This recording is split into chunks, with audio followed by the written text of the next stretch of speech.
ষষ্ঠ শ্রেণীর প্রিয় শিক্ষার্থীরা, তোমাদের জন্য 3.1 এবং বীজগণিতের তোমাদের গণিত বইয়ের 3.1 এবং 4.2 আলোকে আমি আজকে দুইটি সৃজনশীল প্রশ্ন তৈরি করে নিয়েছি।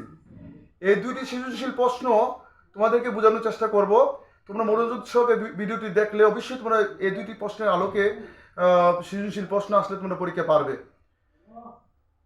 তোমরা প্রশ্নগুলো উত্তর আমি যখন সমাধান করব, তোমরা বারবার ভিডিওটি দেখলে তোমরা অবশ্যই উপকৃত হবে। চলো শুরু করি। 1,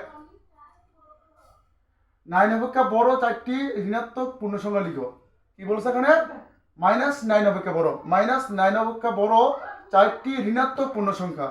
আমরা লিখতে পারি -9 অপেক্ষা বড় 4টি ঋণাত্মক পূর্ণসংখ্যা, -9 অপেক্ষা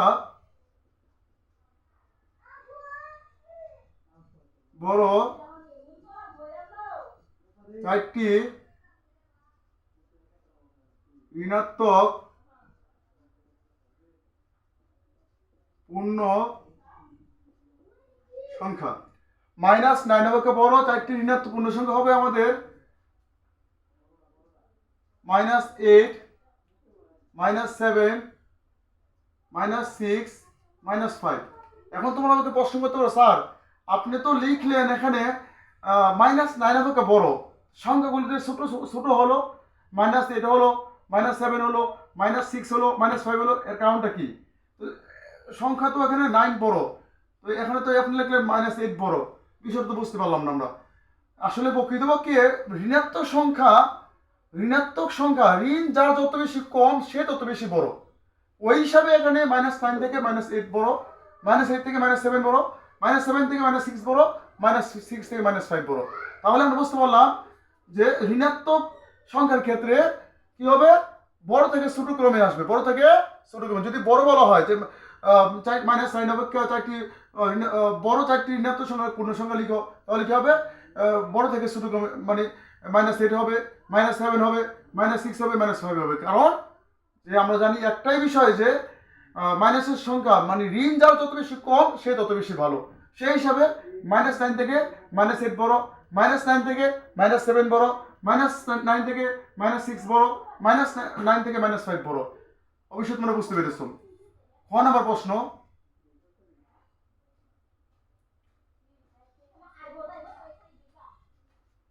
যে সংখ্যাগুলোর যোগফল নির্ণয় করো। আমরা লিখবো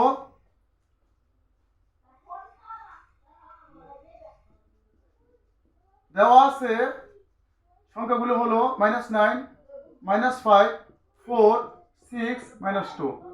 সুতরাং যোগফল হবে আমাদের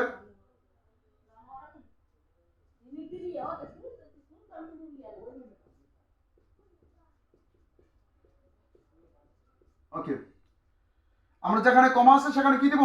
যোগ দেব। কেন? যোগফল বলার কারণে। যোগফল বলার কারণে যেখানে কমা আছে সেখানে যোগ দেব। যদি বিয়োগফল বলতো তাহলে আমরা কি দিতাম? আমরা বিয়োগ দিতাম।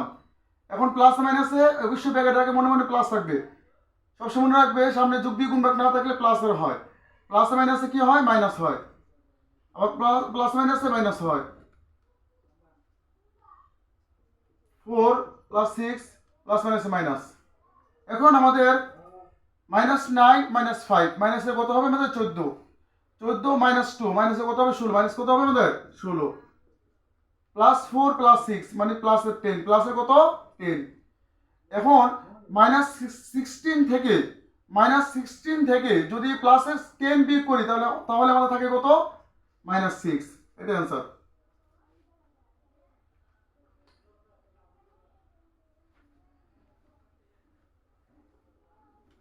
গ নম্বর প্রশ্ন, দ্বিতীয় চতুর্থ সংখ্যার যোগফল সংখ্যার আগে সাহায্যে প্রকাশ করো। আমরা লিখবো এখানে গ, দ্বিতীয় সংখ্যাটি হলো আমাদের কত? -5। তৃতীয় সংখ্যাটি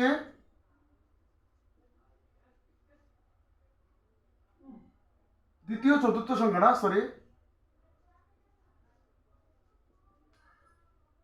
চতুর্থ সংখ্যাটি কত আমাদের? চতুর্থ সংখ্যাটি হলো আমাদের 6। তাহলে আমরা এখন লিখতে পারি সংখ্যা রেখা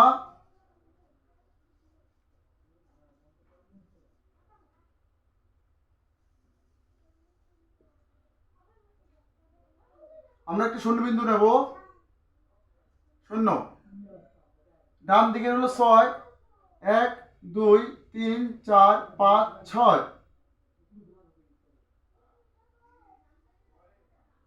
1 2 3 4 5 6, 1 2 3 4 5 6, 1 2 3 4 5 6।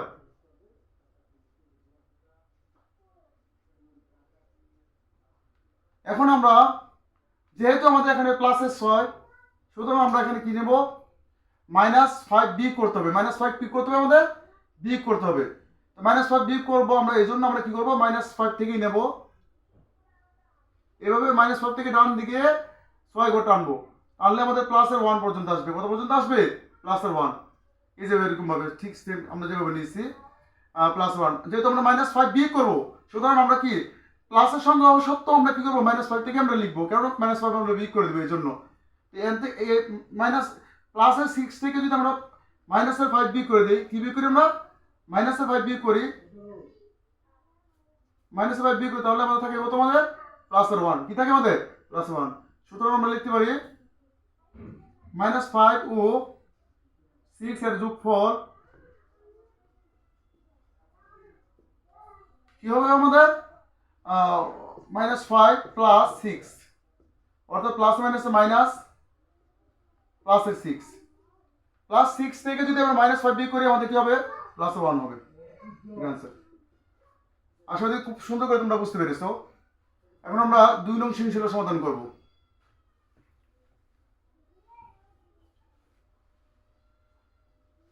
দুই ক,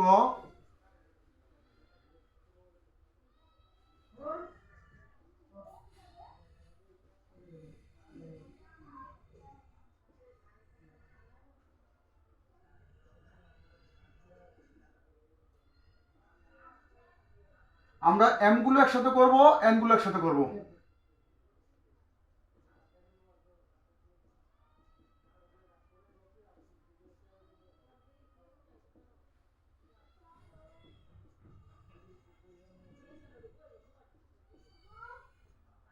এখানে আমাদের সরল অঙ্কের নিয়ম হলো, আমরা কি করব, এই এম যেহেতু বৃত্তি এখানে, আর সূচক হলো আমাদের 6, বা পাওয়ার হলো উপরেরটা, পাওয়ার কি হবে, উপরেরটা হবে, আর বৃত্তি কি হবে, নিচেরটা হবে।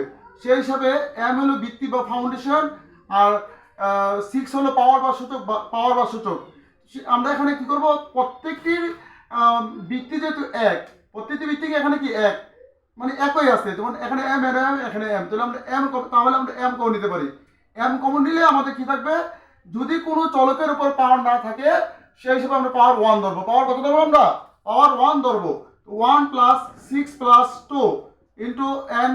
আবার এখান থেকে আমরা যদি এন কমন নেই, 7 + 6 + 2 হবে। এখন আমরা লিখতে পারি 8 9 ইন্টু,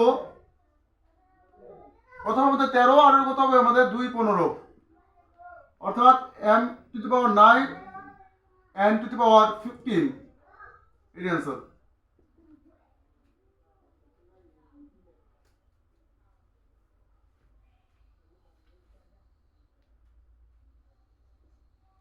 খ নাম্বার দেওয়া আছে b = 2 এবং c = 5। প্রদত্ত রাশি c² + 2ca + a²। আমাদের c এর মান হলো এখানে 5, 2 c এর মান 5, a মান সরি 2ca, এর মান হলো কি আমাদের, এর মান 3, এর মান কত, 3 + 3² 5 × 5। আমরা জানি কোনো সংখ্যাকে বর্গ বললে সেই সংখ্যাটা 2 বার হয়, সেই সংখ্যাটা কয়বার হয়, 2 বার হয়। মানে কোন সংখ্যা বর্গ বলতে ডাবল বোঝায়, ডাবল কি হিসাবে, গুণ হিসাবে।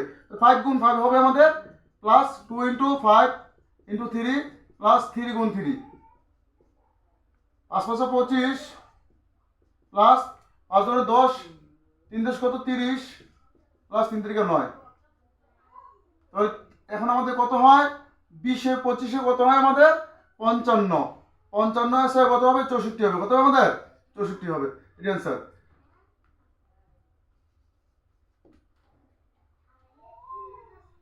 দেখুন গ নম্বরটা সলিউশন করি।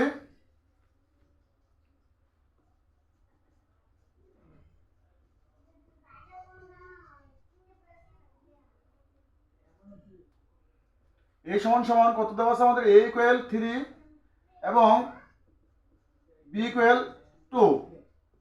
লেফট সাইড আমরা লিখবো a minus b square, a মান আমাদের 3 2,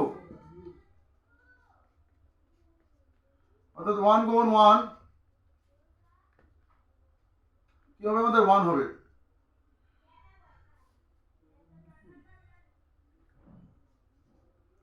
right side a square minus 2ab plus b square, a মান 3 2, a মান 3, b এর মান 2, 3 কে স্কোয়ার হলে দুটো 3 হয়,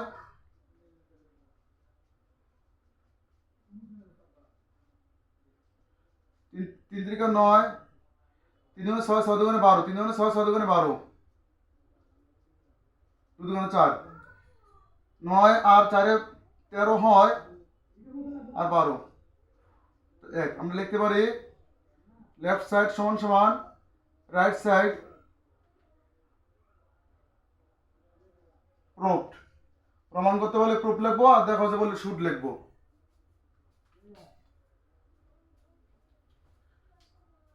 প্রিয় শিক্ষার্থীরা, আমি তোমাদের ষষ্ঠ শ্রেণী যেহেতু সামনে অর্ধবার্ষিক পরীক্ষা চলে আসছে, এই জন্য তোমাদের সৃজনশীল অঙ্কের কাঠামো অনুযায়ী 3.1 4.2 থেকে আমি 2টা সৃজনশীল করলাম। তোমরা এই অঙ্কগুলো বারবার খেয়াল করবে, পর্যালোচনা করবে, দেখবে যে এরকম নিয়মের অঙ্কই তোমাদের পরীক্ষা আসবে। হয়তো সংখ্যা পরিবর্তন নিয়ে আসবে, কিন্তু সেম এরকম নিয়মের অঙ্কগুলো তোমরা পরীক্ষা পাবা ইনশাআল্লাহ। আজকে এ পর্যন্তই, তোমরা ভালো থেকো এবং ভিডিওটা বারবার দেখবে। হ্যাঁ, তাহলে তোমাদের কি হবে, এই 3.1 এবং 4.2 এর অঙ্কের সমস্যার সমাধান হবে অবশ্যই ইনশাআল্লাহ।